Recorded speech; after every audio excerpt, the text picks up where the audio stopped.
Hello,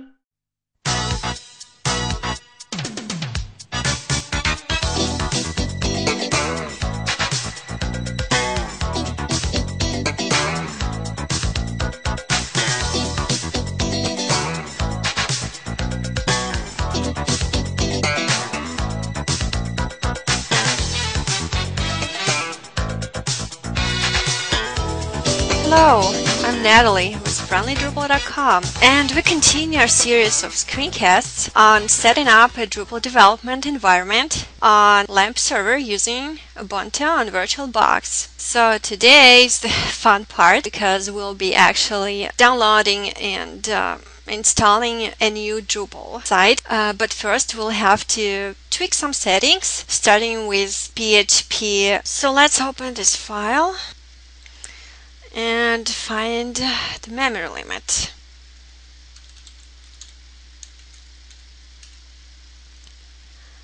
Before you change it, you can consult with the official documentation whether there is some recommended memory limit for PHP. And so let's check the PHP section. As you can see, it's kind of vague on this account. Basically just telling you to use common sense and your own experience. And in my experience, I'd say that 128 megabyte is about a good setting if you want to use some monster modules such as CCK and use. So let's do it. It's already 128 megabyte, so well, that's good because the previous versions of Ubuntu used, I think it was 16 megabyte or something. Now, we didn't make any changes, but if you did, you will have to restart Apache server after that. Our next step is enabling Apache to rewrite engine, which is needed in order for clean URLs in Drupal to work. As you can confirm on Drupal.org here, which you can do using this command. There's a corresponding command to turn it off. I think it's called a to this mode rewrite.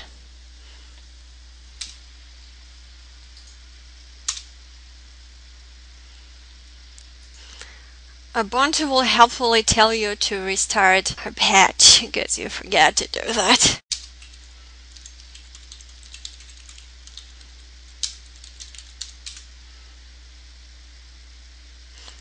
And notice we get this annoying error about Apache not being able to determine the server's fully qualified domain name.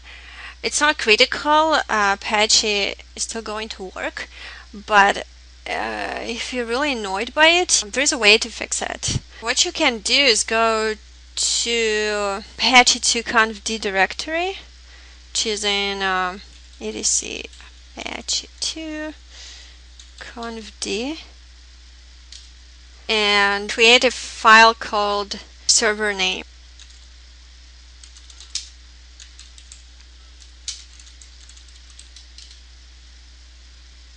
You simply add this line in the file and replace this with your own Ubuntu hostname that you chose during the installation process. Let's save and close it. By default on Ubuntu, the web directory for Apache is in var www. So, well, you can see that index page that we've seen before is located right here.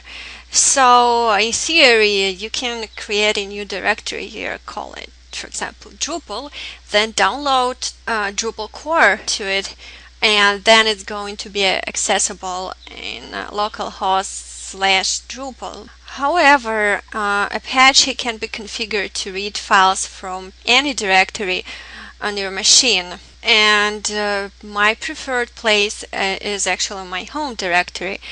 It's just more convenient. It also might prevent some permissions issues in the future, especially if you're going to use an editor or an IDE to work on your Drupal sites. We also want our sites to be accessible using shorter URLs, something like simply typing Drupal in your browser, and that's where Apache Virtual Hosts come into play. So let's go to our home directory.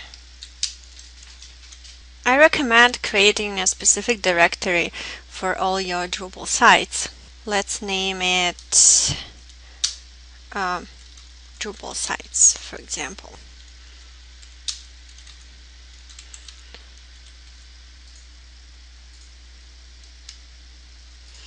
Let's download the latest version of Drupal. You can either do it through the browser and save it to this directory, or you can follow the instructions on the Drupal.org and use the wget command.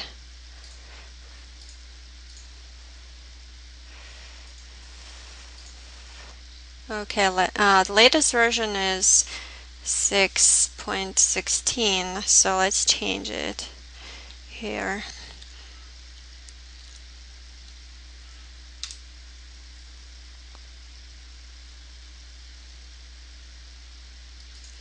Now you can uncompress it.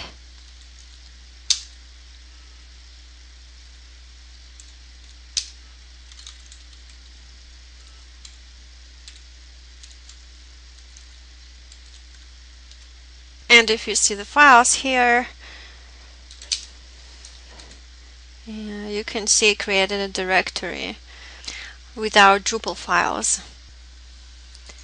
Our new Drupal site must have its own hostname, and to add this new hostname, we're going to modify the host file in Apache. We'll do this by editing the host file.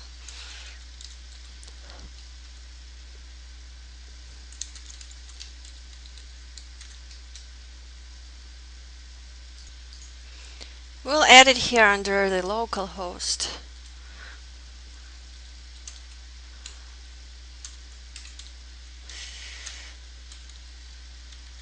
And we'll just call it Drupal 6.16. Okay, let's save it and exit. Now we will have to create a new Apache virtual host that is going to handle requests to our new website.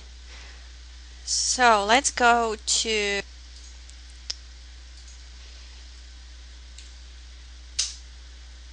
sites available,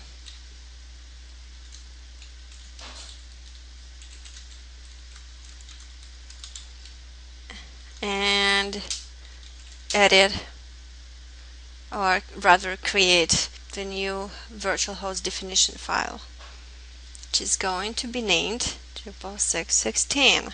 Sorry, Mr. G here.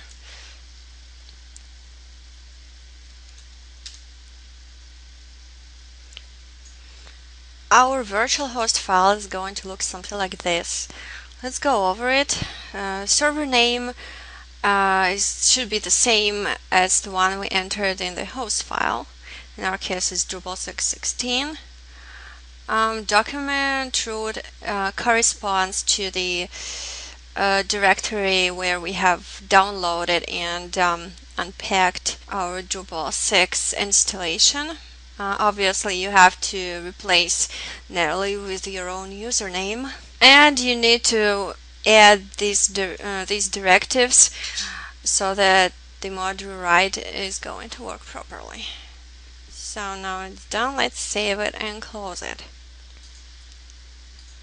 Now we'll have to tell Apache to add this website to the available to the enabled websites, which we will do by using this command.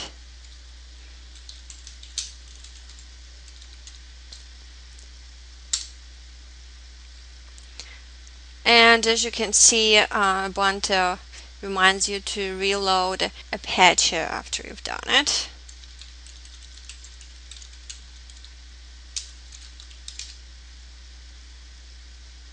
Now our website should be accessible under this URL.